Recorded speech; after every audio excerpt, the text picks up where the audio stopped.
নমস্কার বন্ধুরা, Bengali healthy ফেয়ারের আজকের এপিসোডে কথা বলবো বাঙালির খুবই জনপ্রিয় এবং পরিচিত প্রোডাক্ট সুরভিত অ্যান্টিসেপটিক ক্রিম বোরোলিন। বোরোলিন বহুকাল ধরে বাঙালির ঘরে ঘরে স্থান পেয়েছে।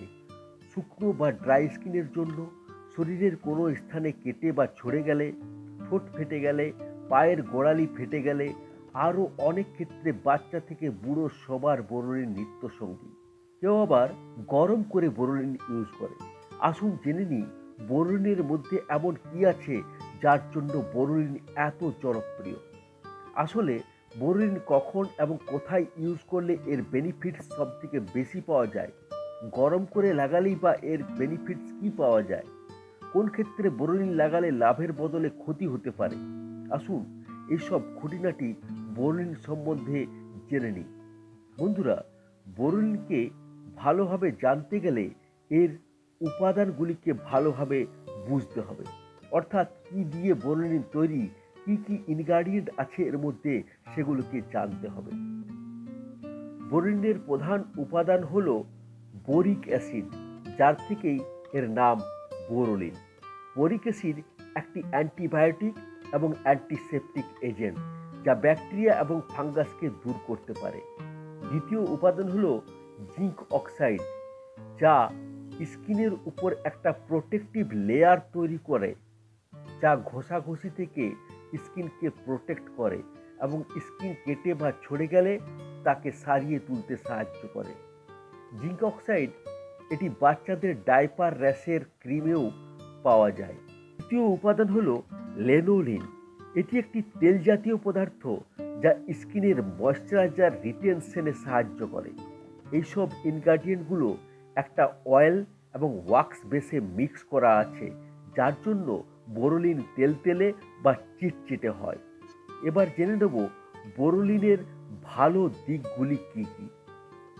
নাম্বার 1, বোরোলিনের মধ্যে অ্যান্টিবায়োটিক অ্যান্টিসেপটিকের সাথে ময়শ্চারাইজিং অ্যাকশন থাকার জন্য এটি ছোট কাটা ছড়াকে তাড়াতাড়ি শুকিয়ে যেতে সাহায্য করে, ইনফেকশন হওয়ার থেকে প্রোটেক্ট করে।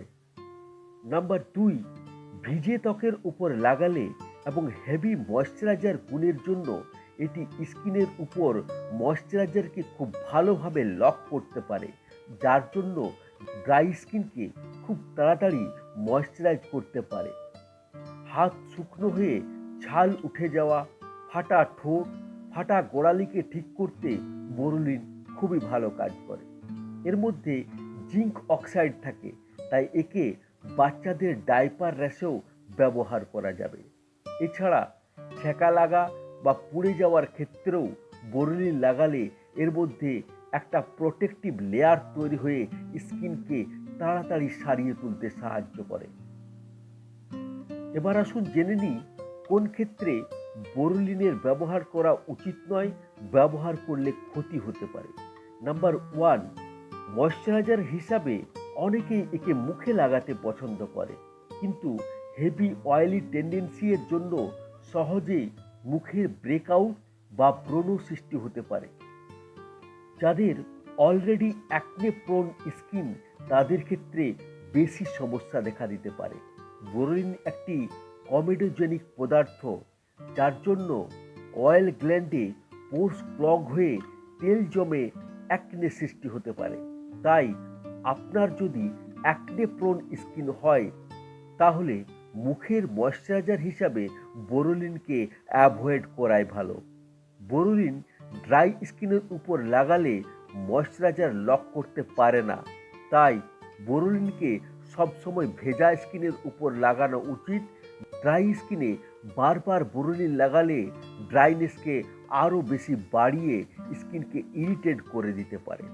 নাম্বার 2, যাদের স্কিন খুব সেনসিটিভ, তাদের স্কিনে র্যাশেস আসতে পারে, কারণ এটি সুরভিত, অর্থাৎ এর মধ্যে সুগন্ধি আছে, তাই যাদের ফ্রেগ্রেন্স সহ্য হয় না তাদের ক্ষতি করতে পারে।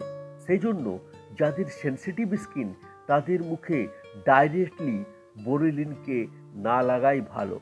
নাম্বার 3, এটি ইনফেকশন হওয়ার থেকে আটকাতে সাহায্য করে, কিন্তু একবার ইনফেকশন হয়ে গেলে এটি সেই ইনফেকশনকে সারিয়ে তুলতে পারে না।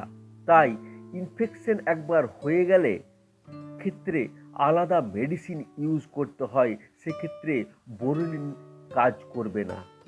তাই ইনফেকশন এবং অ্যালার্জির উপর বোরোলিন ইউজ করবেন না। বোরোলিন গরম করে লাগালে এর আলাদা কোনো লাভ পাওয়া যায় না, শুধু ওয়াক্স ভাবটা গলে গিয়ে চিটচিটে ভাবটা একটু লিকুইড হবে, এই যা। ত্বক ফর্সা করতে বোরোলিনের কোনো ভূমিকা নেই। এবার সংক্ষেপে জেনে নিই, সবসময় বোরোলিন ভিজে ত্বকের ওপর ইউজ করবেন, যদি না কাটা ছেঁড়ায় লাগাচ্ছেন। 2. সেনসিটিভ স্কিন, অ্যাকনে প্রোন স্কিনের ক্ষেত্রে, অয়েলি স্কিনের ক্ষেত্রে বোরোলিন মুখে ব্যবহার না করাই উচিত। 3. বোরোলিন একসাথে অনেকটা লাগাবেন না, অল্প নিয়ে ভালোভাবে ম্যাসেজ করে লাগাবেন। 4. সিভিয়ার ইনফেকশন বা অ্যালার্জি হয়ে থাকলে তার উপর বোরোলিন লাগাবেন না। যদি দিনের বেলায় বোরোলিন ইউজ করেন তাহলে এর উপর অবশ্যই সানস্ক্রিন ব্যবহার করবেন এবং দিনের শেষে ভালো করে ওয়াশ করে এটাকে রিমুভ করবেন। আশা করছি আপনারা বোরোলিনকে নতুনভাবে চিনলেন। যদি ভিডিও ভালো লেগে থাকে অবশ্যই একটা লাইক করুন, এটিকে বেশি বেশি করে শেয়ার করে সবাইকে জানার সুযোগ করে দিন। আর এরকমই গুরুত্বপূর্ণ ভিডিও পেতে অবশ্যই চ্যানেলকে সাবস্ক্রাইব করে বেল আইকনটি প্রেস করতে ভুলবেন না।